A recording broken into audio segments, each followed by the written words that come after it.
नमस्कार बच्चों, स्वागत है आप सभी के आपके अपने प्यारे से YouTube चैनल पे। ओके, रिक्वेस्ट करूंगा यदि आप चैनल पे नए हैं तो प्लीज चैनल को सब्सक्राइब, लाइक और शेयर करिएगा। इससे हमें मोटिवेशन। एनसीईआरटी एग्जाम्पल है जो केमिस्ट्री का विलियन चैप्टर है, उसी का है एग्जाम्पल नंबर 2.10। और ये क्वेश्चन आपका पूर्णतः इस फार्मूला पे आधारित है और ये फार्मूला हम लोग प्रीवियस लेक्चर्स में पढ़ चुके हैं।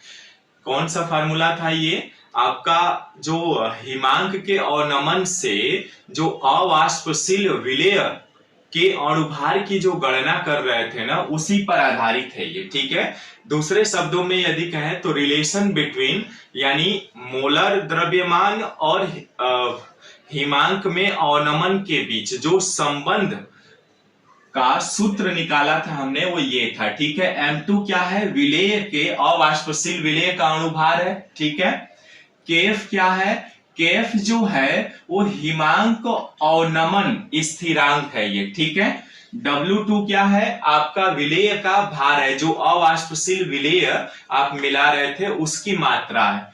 1000 से गुणा कराया है क्योंकि ग्राम में कन्वर्ट किया है। ठीक है, मोलरता जो हमने देखा था। W1 क्या है? विलायक का द्रव्यमान है। ठीक है, और डेल्टा TF क्या है? हिमांक में अवनमन है, उसको प्रदर्शित कर रहा है। आइए क्वेश्चन पढ़ते हैं और समझते हैं। क्वेश्चन क्या कह रहा है? एक वैद्युत अनअपघट्य के यानी ऐसा इलेक्ट्रोलिसिस लिटिक पदार्थ मिलाया अवाष्पशील विलेय किसमें? बेंजीन में मिलाया है। विलायक बेंजीन है और अवाष्पशील विलेय की कितनी मात्रा है? 1 ग्राम को 50 ग्राम बेंजीन में घोलने पर इसके हिमांक में 0.40 केल्विन की कमी आ जाती है। यानी डेल्टा TF का मान आपको दे दिया। बेंजीन का हिमांक अवनमन स्थिरांक यानी KF का मान इतना है 5.12 kilo kelvin kilo mole inverse 1 है। विलेय का मोलर द्रव्यमान यानी M2 का मान निकालना है। ठीक है, आइए अब क्या क्या दे दिया गया है देखिए। KF का मान दिया हुआ है, फार्मूला है हमारे पास M2 बराबर दिया हुआ है KF, ये फार्मूला लिख रहा हूं मैं। ठीक है, KF गुणे W2 गुणे 1000 बटे W1 गुणे डेल्टा TF। ठीक है बच्चों, अब यहां पर चूंकि दिया हुआ है KF यानी हिमांक अवनमन स्थिरांक कितना दे दिया गया बच्चों आपके पास?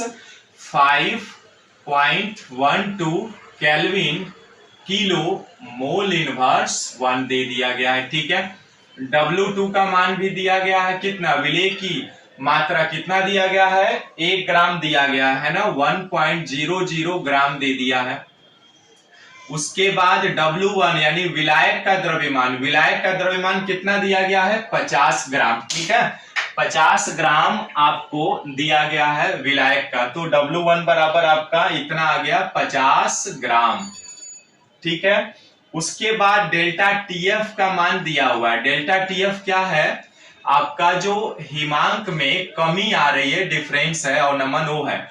डेल्टा TF का मान कितना दिया हुआ है? देखिए 0.40 केल्विन दिया गया है। ठीक है ना, अब आसानी से इन मानों को रख दीजिए, यानी M2 बराबर आ जाएगा आपका क्या क्या दिया हुआ है देखिए। KF यानी 5.12 केल्विन किलो मोल इनवर्स 1। ठीक है, गुणे W2 का मान कितना है? 1 ग्राम है, यानी 1.00 ग्राम है। उसके बाद क्या है? 1000 है, तो 1000 से मल्टीप्लाई कराएंगे। बटे में क्या है? W1 का मान कितना दिया गया है? 50 ग्राम दिया गया है। ठीक है, इसके बाद डेल्टा TF का मान कितना दिया गया है? गुणे 0.40 केल्विन दिया गया है। ठीक है, अब इसको आप गुणा भाग करेंगे ना, तो ये आपका 256 ग्राम प्रति मोल आएगा। ठीक है, या इसे ही हम कह सकते हैं 256 ग्राम मोल इनवर्स 1 ये आएगा। अब देखिए केल्विन से केल्विन कट जाएगा। ठीक है, अब आप ये केजी को ग्राम में कन्वर्ट कर सकते, केजी से आपका केजी इनवर्स में इसमें गुणा करा सकते हैं। ठीक है, और उसके बाद केल्विन से केल्विन कट जाएगा, मोल इनवर्स 1 आएगा, ग्राम प्रति मोल इनवर्स 1। इसका गुणा भाग करेंगे ना तो 256 ग्राम मोल इनवर्स 1 या ग्राम प्रति मोल आएगा, जो कि विलेय का मोलर द्रव्यमान होगा बच्चों। ठीक है, विलेय का मोलर द्रव्यमान कहलाता है। इस तरह से आपका ये क्वेश्चन जो न्यूमेरिकल था आपका उदाहरण 2.10 कंप्लीट होता है। ठीक है, मिलते हैं फिर नेक्स्ट वीडियो में एक नए कॉन्सेप्ट के साथ। ठीक है, परासरण और परासरण दाब क्या होता है नेक्स्ट वीडियो में हम लोग सीखने वाले हैं। ठीक है, और उस पर आधारित न्यूमेरिकल्स भी करने वाले हैं। ठीक है, thanks for watching this video. नमस्कार।